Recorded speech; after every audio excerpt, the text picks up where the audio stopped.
Ladies and gentlemen, welcome back to CountryLine TV. My name's Jack, and today we are joined by the lovely Kezia Gill. Kezia, how are we doing? I'm doing really well, thank you for Welcome having to me. CountryLine Studios, first of all. Thank you. We're in London. Yes, it's raining. It's pouring down, as usual. The way I always start these interviews, Kezia, is by basically always just going back to the early influences and where your musical journey started. And I know you've got a big musical family. Yes. So I'd love to start talking about that, and you could let me know how it all began. Yeah, well, basically just that. My father was a performer. Yeah. So from a very young age, there was always music in the house. There was instruments lying around. And I used to go to shows with him, from sort of 4 or 5, we'd go and see him sing. Yeah. And there was just never any question that that's what I wanted to do. Right. There was no, when did you know you wanted to be a singer? It just was from the beginning. I was always going to do it. I just wanted to do what my dad did. I loved everything about the stage, the gold curtains, the nice outfits, and I loved. My dad had that real kind of entertainer energy where when he sang, people listened. Yeah. And I just knew that was what I wanted to do. It helped that I could sing. Yeah, of course. Coming from a long line of singers, and my Irish heritage is what sort of led me down the road of being able to play guitar. I always had lots of instruments that I could pick up. Went to Irish traditional sessions where you could go and play from a very young age, and the rest is history, really. It was just always there. And did you spend a lot of time in Ireland as a child? No, or was it, it was... I actually didn't go to Ireland until I was in my early 30s. Oh, really? Wow. Yeah, it took a long time. It was such a part of my heritage. Yeah. And even though I am actually only quarter by blood, which I feel like everyone's like, I'm quarter Irish. Yeah. But for me, it was the way I was brought up. So the music, the morals, the sense of family. And it was just some of the earliest music I both sang, performed, learned. It was all Irish folk. Well, I feel like also there's a massive crossover between Irish music and country, isn't there? With rhythm, and I know you've spoke about that in previous interviews before. Can you tell me where those some of those Irish influences help your music or crossover? Like you said, it's all blurred lines. Yeah. So a lot of the rhythms in Irish music are extremely similar to the country rhythms. Yeah. And because I played Irish rhythm guitar, I kind of had to be the drum, I had to be the bass, I had to be the rhythm. And, you take a song like, I don't know, a well-known country song like Wagon Wheel, for example. You can very easily make that sound Irish. You can make it sound country. The rhythm is the rhythm. It's funny you say that because I feel like Darius Rucker's version is quite country, and then you listen to the original version by Old Crow Medicine Show, and that's quite Irish. That's funny you say that. But another artist that's had great success with it, Nathan Carter. Nathan Carter's version is great on the as Irish scene as well. Yeah. So there is that real blurred line between the genres, but a lot of the reels as well. The rhythms. It's kind of.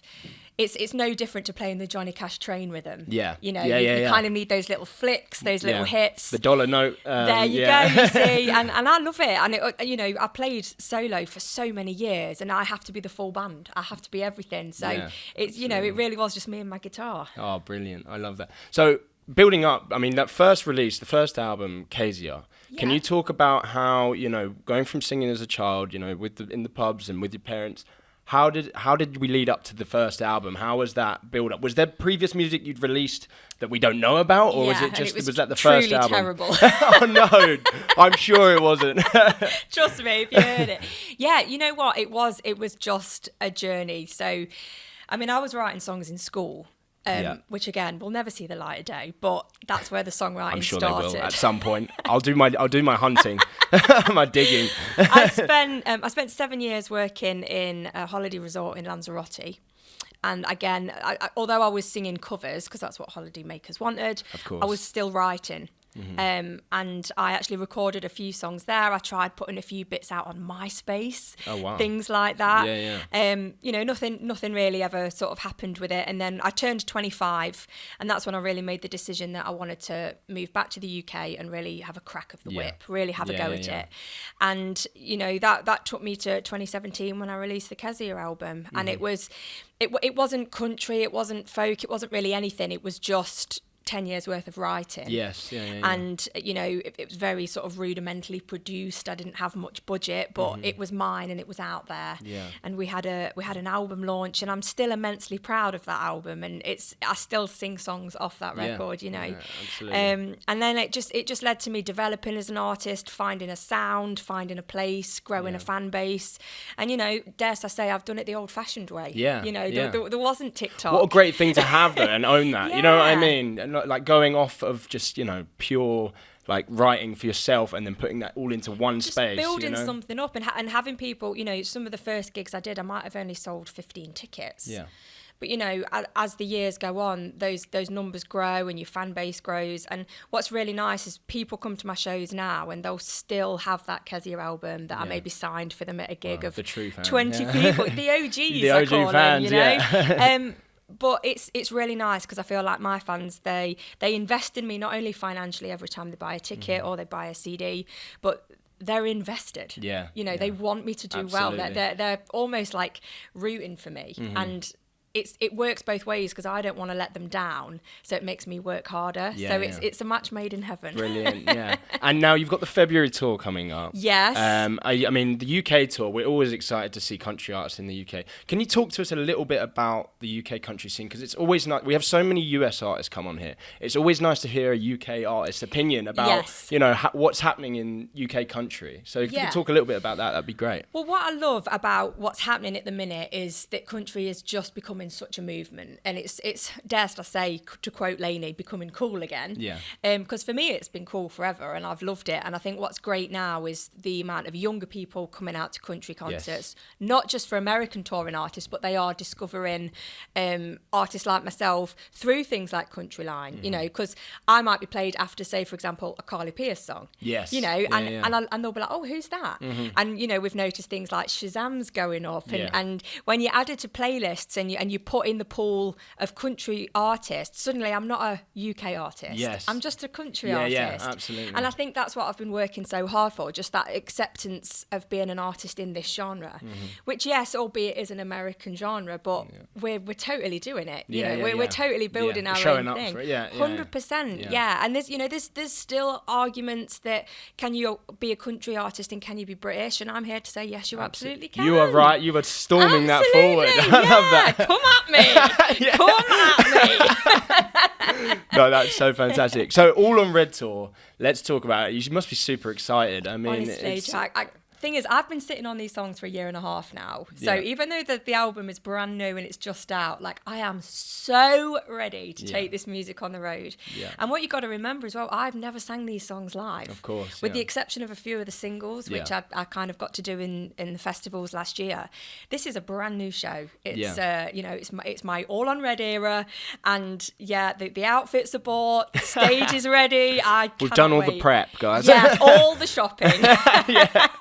Can you talk to me about rehearsing the new album? That must just be so exciting. You're just buzzed up all the time, you know, thinking about how these songs are going to relay to a whole new crowd, you know. And UK touring, I mean, you've toured the UK before, right? Yeah. Is there a certain place that you love going? Is there a certain city? Is it the hometown? Is it London?